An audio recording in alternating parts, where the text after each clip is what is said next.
Hello ladies and gentlemen, my name is John Eyermann. I'm very excited to talk to you about my presentation today. So before we start, let's get some light in here.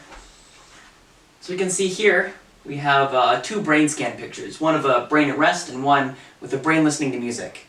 Now what these brain scans are showing us is that music and other fine arts, of course, aren't just a creative activity that help, creativity in a student's life. Fine arts can affect all aspects of a student's brain, life, all of that stuff. Now today I just want to talk about how fine arts in schools especially are constantly overlooked, but the benefits are irreplaceable, and it's up to us as students and friends of students to help keep the curriculum of fine arts alive. Now before we start, I'll put a little bit of a definition of what a fine art is in here. So fine art is any class, band, orchestra, choir, music related, any class art related, any arts, pottery, ceramics, those kind of things, or any theater performance, improv, theater shows, the likes. Now, I'm sure you all have all been to maybe a pep rally, perhaps any concert, or a football game where the marching band performed, any of these, and if you haven't, I'm sure you know someone who has. I know myself personally. I've been a part of and participated and seen all of these things, and they've helped my life in numerous ways that I can't even begin to explain. But today, we're going to talk about some of the benefits of fine arts. Not only on just the brain, we're going to talk about some benefits on the brain, but outside of the classroom. Some things like a student's life, their personality, and other things that they can help outside of the classroom. And we're also going to talk about some things you and I can do as advocates to help keep the curriculum alive. Now first, let's talk about some of the benefits of fine arts on the brain. Now a lot of people think the conception is that, oh, fine arts is only a right hemisphere kind of thing. That is completely false. In a study done by Eric Jensen, PhD in Human Development, he wrote in his book, detailing about how fine arts affect the brain, that fine arts increase neural synchrony and effectiveness in the brain, affecting in particular the frontal, parietal, and temporal lobes and the cerebellum. Now the value of these, of course, is increasing spatial reasoning. It's also going to increase creativity and increase generalized mathematical skills.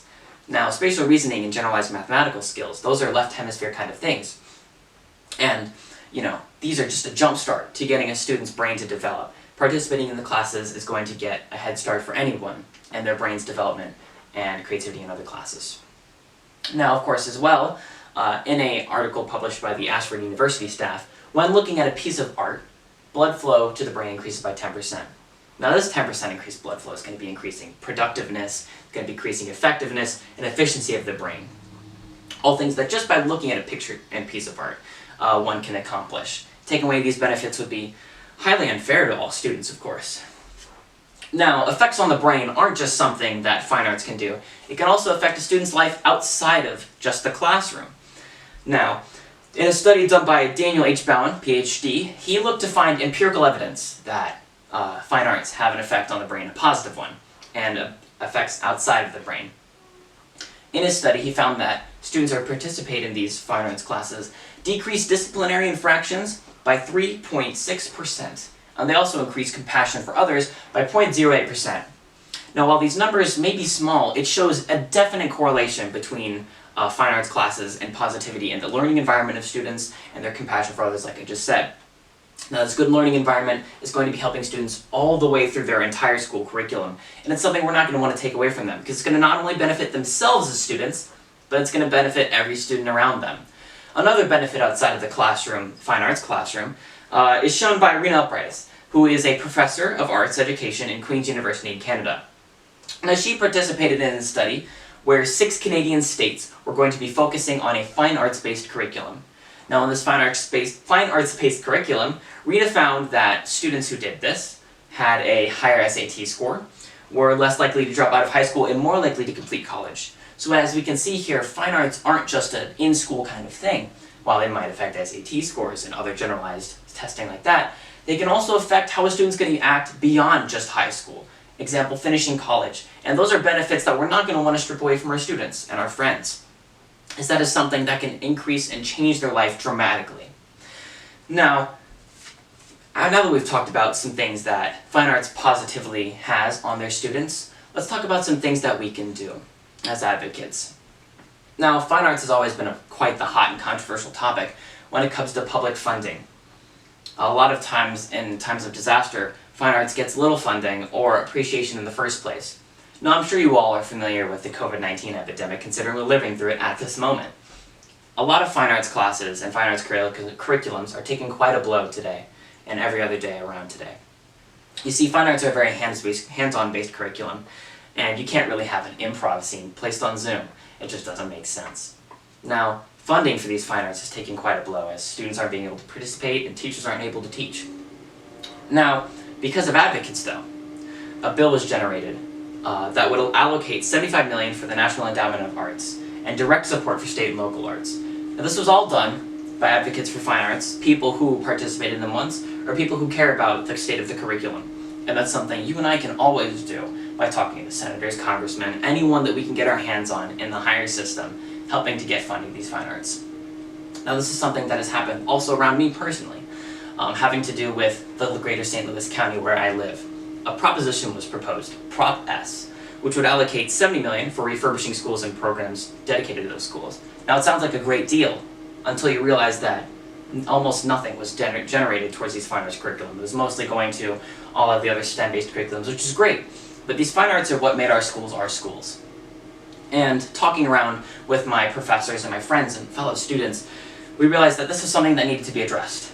So throughout advocacy again, talking with my students and my professors, generating more publicity of this bill, we were actually able to get it changed so that less revenue would be generated towards everything else, generally taking a small sliver of each dedicated revenue and giving it to the fine arts, overall increasing our budget and keeping our systems alive, which has positively affected me and hundreds of my fellow students throughout the system. Now, in summary, we talked about the effects of fine arts on the brain. It's going to be increasing your effectiveness, left and right hemisphere, blood flow.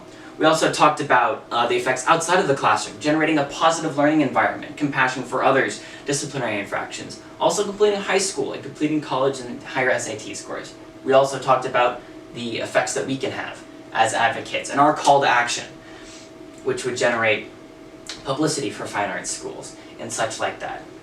Now, of course, a student's education is their own, but without these options, without us as advocates, as friends, as helpers for the fine arts curriculum, it is at risk. We need to keep these fine arts in the classes and in the options of students around us for the students' sake. Thank you very much, everyone, and now I am open to questions if anyone has any. Yes, in the back. Okay, so that student asked, why should fine arts get immunity if the electives aren't required to graduate? Of course, most schools don't require fine arts to graduate. Some might require it, but some might not. That's just a school-based thing. It's all about options for a student. No one ever has to take a fine arts class, but taking away that option takes away these always positive benefits. There's no negative benefits to having a fine arts class. It just takes away these opportunities and these options from these students. And as I detailed all of the positive experiences beforehand, this is something that we're not going to want to strip from our students. We want to keep these options there and available for them. And anyone else? Okay. Okay. That student asked, if a school is low on funds, how should fine arts classes get their funding? So it is the case a lot of times that fine arts classes just can't snap and get a bill passed where they get $20 million for their funding or something like that. And a lot of times they have to take it into their own hands. That's something my school went through a lot, was taking the funding into our own hands. Now, this is actually a thing that fine arts classes are really good at, is generating revenue for themselves. Theater performances and band performances are all going to be generating, and orchestra and choir of course, are all going to be generating revenue from the tickets that they sell. Now, of course, a prospect of that ticket goes to the school, but also a good sum of it goes back to that fine arts class and curriculum itself. Another things that they can do, my school in particular did craft fairs, bringing in local crafters and selling booths to them so that they could sell their product and we would get the profits based off of the booth and the tickets. Another thing besides that is general fundraisers. My school, again, had a mattress fundraiser, which is where we would sell mattresses based by a local mattress seller, and we would get about a portion, maybe 3 or 4% of that mattress dedicated to our personally band accounts, which means we could spend that 3 or 4% of that $2,000, $3,000 mattress on uniforms, anything band related. It wasn't just going into our pocket, it had to be spent on fine arts based curriculum things. And just things like that. Lots more fundraisers really help to generate fundraising for these fine arts classes. And that's a great way to get funds for them. And I probably have time for one more question if anyone has any. Okay. Great. So So that student asked, if I don't do fine arts, why should I care about the state of a curriculum? Which is a really good point. A lot of people don't do fine arts. Fine arts is based, around not having the entire school do it. There's a lot of options, and sometimes classes don't even get filled to where they can happen. But besides thinking about others, of course, the people who do want to do fine arts and the benefits that they have, fine arts do a great job of exposing a school. And by exposing, I mean exposure, of course. Performances by a theater generate a lot of revenue, of course, but they also bring in people from other schools, and they also bring in general members of the community. I've been to lots of performances where random people would show up, or band concerts, or orchestra choir concerts where other people would show up. A lot of coffee house greetings or something like that a band or orchestra would put on, generate a lot of positive exposure. What that exposure does is maybe it makes someone think, maybe I'll want to send my student there. And it overall increases the community that is built within the school, and it also helps to get the stretch outside of the school, bringing in other people from communities into your school to generate revenue and everything else that adding more members to your school community can do. So that's about all the time I have for today. Thank you everyone for coming and listening, and I really appreciate your attention. Have a good day, everyone.